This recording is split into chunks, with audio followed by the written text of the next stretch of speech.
But the Lord said to him, "Not so. Anyone who kills Cain will suffer vengeance 7 times over." Then the Lord put a mark on Cain, so that no one who found him would kill him. I could see the light going out of her eyes. That was always the sign I looked for as a mark that it had begun. Slowly, and in fits, they would suffer these half-deaths in my presence. The momentary catatonia. It was then that I knew they had seen it, and from then it was only a matter of time. It had taken a couple of months with Grace.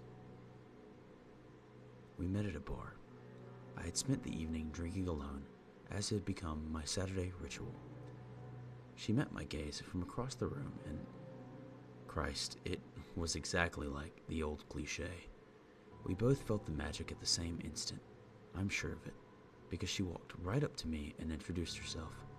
From that moment on, I knew I'd be powerless against her. All she had to do was touch my arm to seal the deal. I tried to stop myself. I really did. But there was nothing I could do.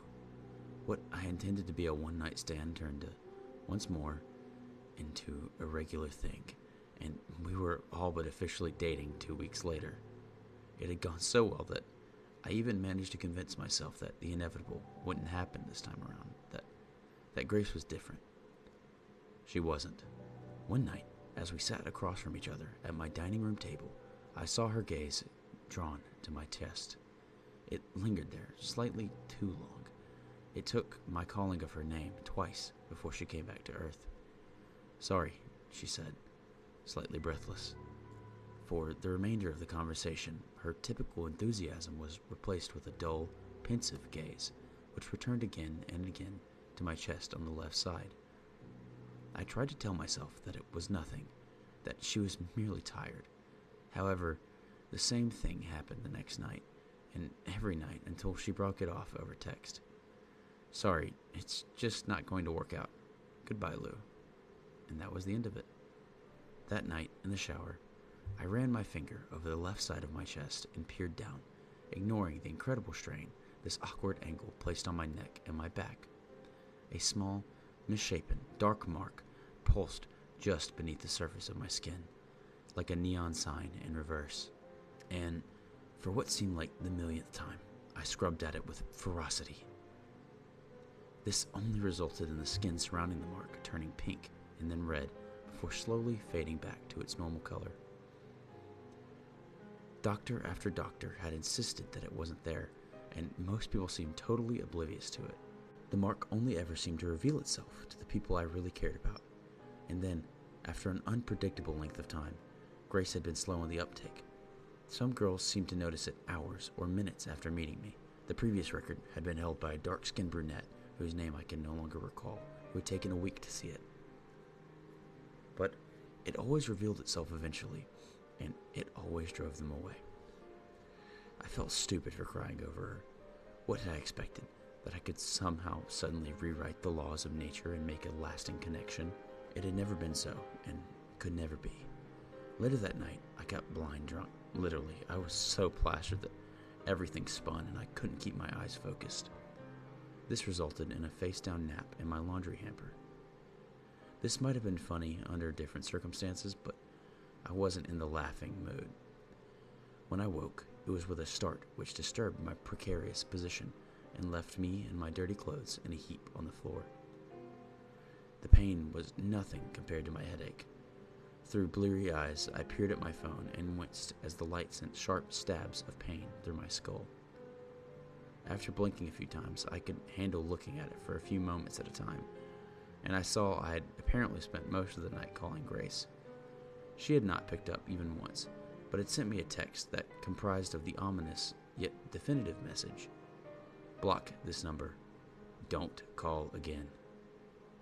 Another man might have felt himself in the right, despite his inebriated state, in insisting on closure after something like this. I didn't need it, however. I knew why she left. A lot of the rest of the day was spent in the dark, with an ice pad on my head, trying to recover the ability to handle light and sound. I called into work sick, with an unconvincing excuse which my superior had received with the appropriate tone of skepticism. I didn't care. The following day, it was time to give my presentation to the board. Having lost the previous 24 hours to the application of various hangover remedies drawn from the internet in the few seconds of time in which I could tolerate the searing pain of my phone's screen, the version of the presentation I ultimately ended up giving was barely adequate. At least, I hoped that it had been. I noticed a female board member stifling laughter during some of my particularly absurd displays of ineptitude, such as attempting and failing to correctly pronounce Mozambique 4 consecutive times. For whatever reason, this seemed to be a positive sign, or perhaps it was wishful thinking. Just 10 minutes before the end of the day, I heard a knock at my office door and called out to whomever had made it. "Come in." And when I turned to see who it was, I was shocked to find my doorstep darkened by the female board member from earlier. "Hi, Lou, right?" I nodded and realized that I didn't even know her name. "Do you want to join me after work for drinks?" She could get in serious trouble for even asking that question, and I experienced 1,000 emotions at once, the more lurid of which eventually won out. "Sure," I said. "All right, I'll see you at the bar down the street then, let's say 5:30? Again, I nodded. She turned and swept out of the room, closing the door as she did so. Maybe my luck is turning around after all. She showed up at 5:30, though I believed seriously that she would not. We sat down next to each other, and I ordered a beer, and she said something suitably feminine. Precisely what it was, I cannot recall. As we began talking, it occurred to me that I didn't even know her name, and knowing that it was impossible to continue a conversation forever without that knowledge, I simply asked her what it was. "Yes, of course you don't know my name. I'm a new addition to the board. I'm Claire," she said, extending her hand, and I took it in mine. Soft, smooth, warm. "So, was my presentation really that good?" I asked, smiling a little. "No, it was really quite dreadful," she answered, returning the smile and placing her hand on top of mine.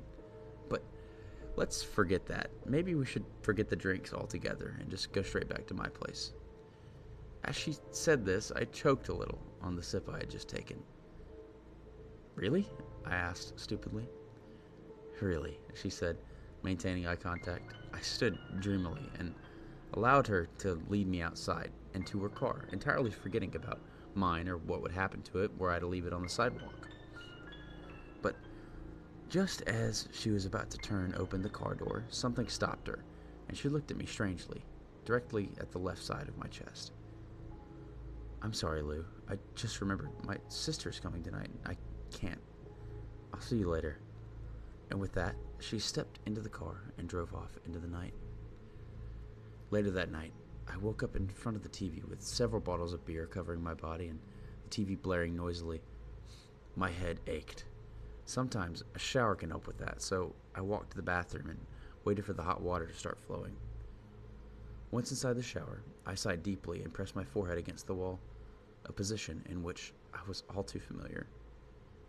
That's a record, I think.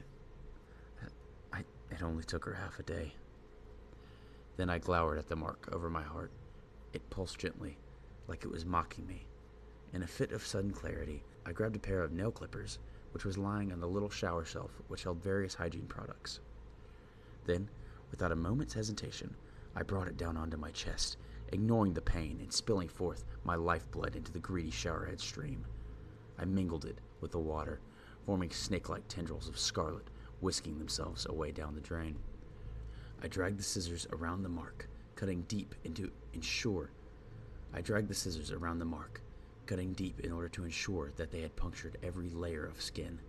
The surge of adrenaline was weakening somewhat, and the first scream fell from my lips as my fingers dug between the severed and healthy flesh and tore a patch of skin off, bringing forth a torrent of blood, almost black in its thickness. Then, triumphantly, I hurled the mark down the drain and grabbed a roll of medical gauze from the cupboard next to the shower, spilling water and blood all over the ground as I did so. The gauze soaked through, and I replaced it accordingly, then proceeded to dry it and clothe myself. After replacing the gauze several times, I began to fear that the amount left in my first aid kit after my skating mishap wouldn't be sufficient. For a while, My arms grew weak, and I further feared that the whole thing had been a serious miscalculation on my part. But the blood did stop, and the strength did return to my limbs after hours spent lying on my bed. Some of that effect may have been due to my liver processing some of the alcohol circulating in its bloodstream. Blood loss and alcohol don't mix well. So, after recovering my strength, I stood and hobbled back into the bathroom to get a clear look at my handiwork. While covered in gauze and blood, it was difficult to say whether or not my goal had been achieved, but it looked pretty comprehensive to me, so, satisfied, I fell back onto the couch and returned to the void of unconsciousness. When I woke, it was not immediately obvious how much time had passed. After checking my watch, I saw that it was 10:30 the next day. Fortunately, it was a Saturday. It occurred to me that the gauze would no doubt need changing, so I dragged myself back into the bathroom and peeled it off my skin, no doubt bringing some of the skin with it. But as my finger fumbled with the first aid kit, the side of the wound was enough to send me staggering backwards and nearly into the tub. Not because it was especially grisly or infected in any way unseemingly, but because of what I saw embedded right at the center of the congealed blood and newly forming scab. At that very spot, exactly where it had been before, was a small, misshapen, dark mark, which pulsed beneath the surface of the scab, like a neon sign in reverse.